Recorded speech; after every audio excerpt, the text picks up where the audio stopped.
Hi అండి. అందరికీ నమస్కారం. అందరూ బాగున్నారా? ఈరోజు పూజ గదిలో నీళ్లు ఎందుకు పెడతారో దాని గురించి తెలుసుకుందాం. పూజ గదిలో నీళ్లు పెట్టిన భక్తుడికి లభించిన అనుగ్రహం.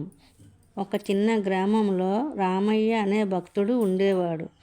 అతడు ప్రతిరోజు ఉదయం స్నానం చేసి భక్తితో దేవుడికి పూజ చేసేవాడు.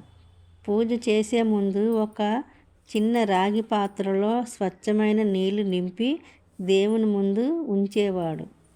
ఒకరోజు అతని కుమారుడు అడిగాడు, నాన్న, పూజ గదిలో ఈ నీళ్లు ఎందుకు పెడతారు అని.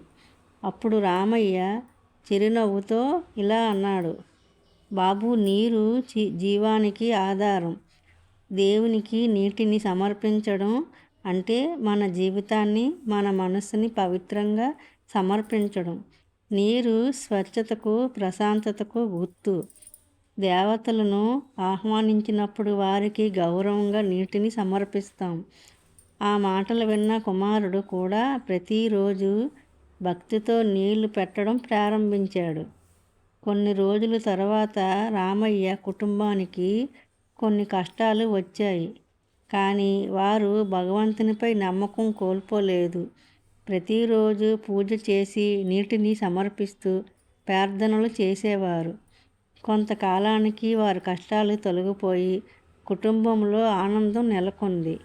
అప్పుడు రామయ్య కుమారుడు అన్నాడు, నాన్న, దేవుడికి పెట్టిన ఈ నీళ్లు మనకు భక్తి, ప్రశాంతత ఇచ్చాయి అని చెప్పాడు. రామయ్య ఏం చెప్పాడంటే, అవును బాబు, దేవునికి పెట్టిన నీళ్లు కేవలం ఒక ఆచారం కాదు, అది మన హృదయాన్ని పవిత్రత చేసే భక్తి చిహ్నం.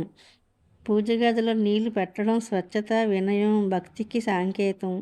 భగవంతుని స్మరిస్తూ చేసే ప్రతి చిన్న సేవ కూడా మనసుకు శాంతిని, జీవితాన్ని, ఆశీర్వాదాన్ని అందిస్తుంది. పూజ అనంతరం ఆ నీళ్లు మనం తీర్థంగా స్వీకరించవచ్చు లేదా తులసి మొక్కకి పోయవచ్చు. జై శ్రీమన్నారాయణాయ. నమో నమః.